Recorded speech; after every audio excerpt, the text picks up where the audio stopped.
নমস্কার বন্ধুরা, আমি তুহিন রিভিউলজি চ্যানেলে আপনাদের প্রত্যেককে স্বাগত জানাই। এখন কথা বলবো স্কাই ফোর্স সিনেমাটা নিয়ে। তাই এই সিনেমাটা কেমন কি লাগলো আজকে মূলত আপনাদের সাথে এটা নিয়েই আলোচনা করব। তাই এই সিনেমার মধ্যে আমরা মুখ্য চরিত্রে অক্ষয় কুমার এবং ভীর পাহাড়িয়াকে দেখতে পাই এবং তাদের ওয়াইফের চরিত্রে আমরা এখানটা সারা আলি খান এবং নিমরাত করকে দেখতে পেয়েছিলাম। তা কেমন লাগলো এই সিনেমাটা? তাই এক কথায় বলতে গেলে এই সিনেমাটা আমার ডিসেন্ট একটা সিনেমা বলে মনে হয়েছে। খুব যে দারুণ বা এক্সট্রাঅর্ডিনারি সেটা নয়। সেটা কেন কি বৃত্তান্ত সব আজকে এই ভিডিওর মধ্যে ডিটেলসে আলোচনা থাকবে। তা দেখুন এখানে গল্প আমরা ছোট্ট করে যদি বলি, এটা মূলত গল্প দেখতে পাচ্ছি যে অক্ষয় কুমার এবং ভীর পাহাড়িয়া তারা এয়ারফোর্সে চাকরি করে এবং 1965 সালে একটি অ্যাটাক করা হয়, সার্গোদা অ্যাটাক। এবং সেই অ্যাটাকটাকে ঘিরে যখন তারা রিটেলিয়েট করছে পাকিস্তানের বিরুদ্ধে, এবং ওখানটায় যখন ওরা যাচ্ছে এবং ফেরত আসার সময় ভীর পাহাড়িয়া মিসিং হয়ে যাচ্ছে। এবং কেন মিসিং হয়ে যাচ্ছে, কি বৃত্তান্ত, এবং ইন্ডিয়ান সরকার কি খুঁজতে চাইবে ভীর পাহাড়িয়ার ক্যারেক্টারকে, এই যাবতীয় সব কিছু জানতে হলে আপনাদের এই সিনেমাটা হলে গিয়ে অবশ্যই দেখে নিতে হবে।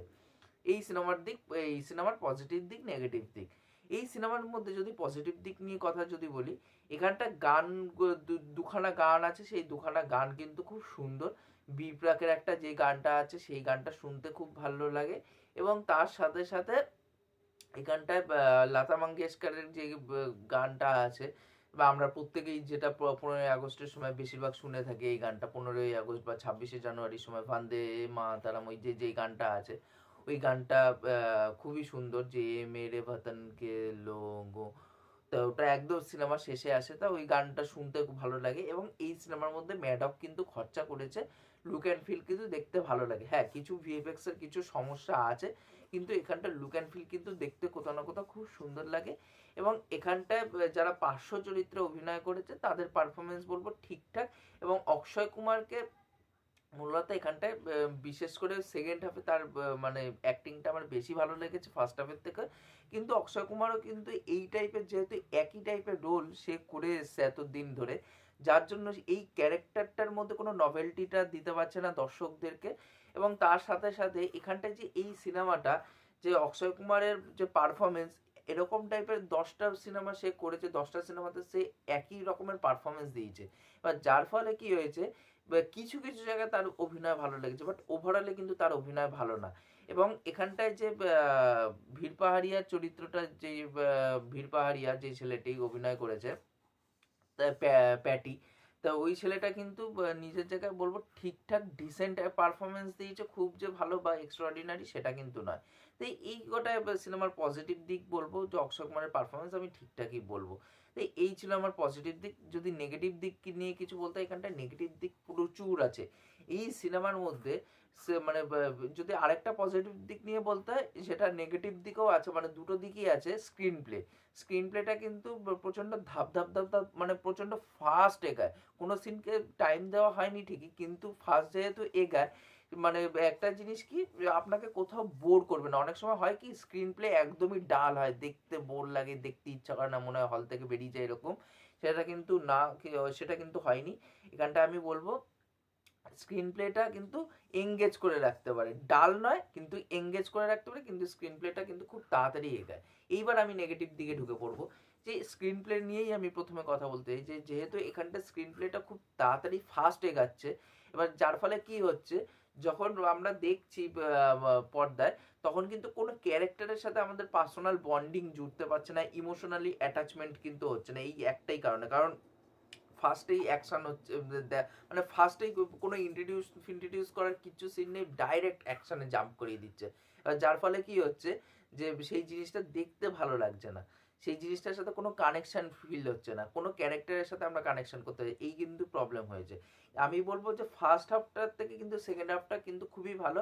ফার্স্ট হাফে মূলত এই সমস্যাগুলো হয়েছে, যেহেতু স্ক্রিন প্লে প্রচণ্ড ফাস্ট হচ্ছে, কোনো সিনকে টাইম দেওয়া হয়নি, যার জন্য ভালো লাগছে না।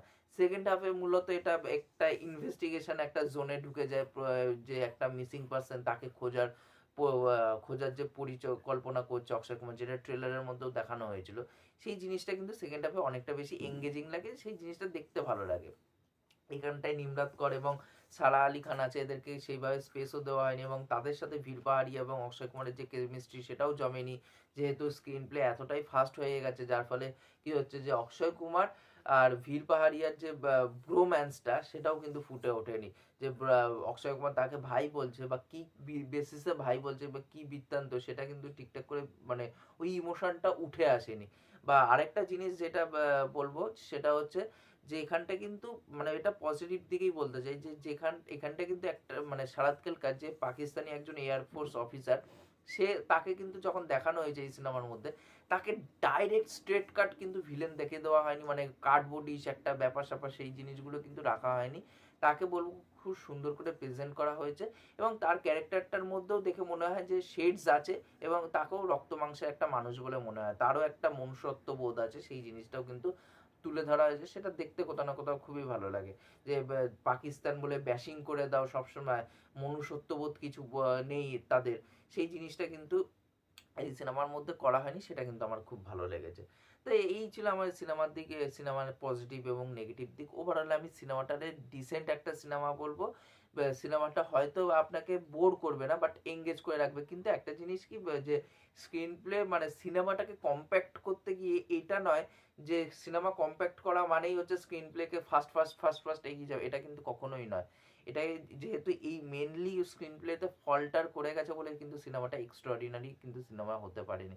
কিন্তু আমি বলবো যে এখানটায় হ্যাঁ এরিয়াল ডগ ফাইট যেগুলো আছে, এরিয়াল ডগ ফাইট ওগুলো দেখতে ডিসেন্ট লাগে, ওখানটাও ভিএফএক্স এর কিছু প্রবলেম আছে, বাট ওভারঅলে কিন্তু ম্যাডক কিন্তু লুক অ্যান্ড ফিল কিন্তু একটা দেওয়ার চেষ্টা করেছে তাদের এই কাজের মাধ্যমে, কিন্তু অক্ষয় কুমারের কিন্তু এই কাজের মাধ্যমেও কামব্যাক করা সম্ভব হলো না, কারণ এই টাইপের সিনেমা কিন্তু ফাইটারেও আমরা দেখেছি, ফাইটারের কিন্তু বলবো যে এর থেকে অনেকটা মানে far far better cinema fighter, কিন্তু সেই জায়গায় ফাইটারের কাছে এই সিনেমাটা অনেকটাই খাটো হয়ে গেছে। কিন্তু যেহেতু ফাইটারের মতন একটা সিনেমা দেখে নিয়েছি, তার মধ্যে এই কনসেপ্ট মানে এরকম রিয়েল ইনসিডেন্ট থেকে ইন্সপিরেশন নিয়ে সিনেমা করা অক্ষয় কুমার অনেকবার করে ফেলেছে, যার জন্য এর মধ্যে কোনো নতুনত্ব দিচ্ছে না অক্ষয় কুমারের দেখার। এবার তার ফ্র্যাঞ্চাইজি যে সিনেমাগুলো আছে সেগুলো কতটা তাকে কামব্যাক করার জন্য সাহায্য করে, আমার তো হাউসফুল 5 এবং পার্সোনালি এটা আমি বলছি হাউসফুল 5 এবং ওয়েলকাম টু দ্য জঙ্গল, এই দুটো সিনেমা নিয়ে তো কোনো মানে ইন্টারেস্ট নেই দেখার, এই সিনেমার প্রোমোগুলো বাদ বাকি দিনে কীরকম হয়। তাই এই ছিল আমার ওভারঅল বক্তব্য। ভিডিওটি ভালো লাগলে অবশ্যই লাইক শেয়ার সাবস্ক্রাইব করে পাশে থাকবেন। আর আপনারা যদি স্কাই ফোর্স সিনেমাটা দেখে থাকেন তাহলে আপনাদের এই সিনেমাটা কেমন কী লেগেছে অবশ্যই নিচে কমেন্ট করে জানাবেন। আর এই ভিডিওটি ভালো লাগলে অবশ্যই লাইক শেয়ার সাবস্ক্রাইব করে পাশে থাকবেন। এখনকার মতন টাটা, বাই।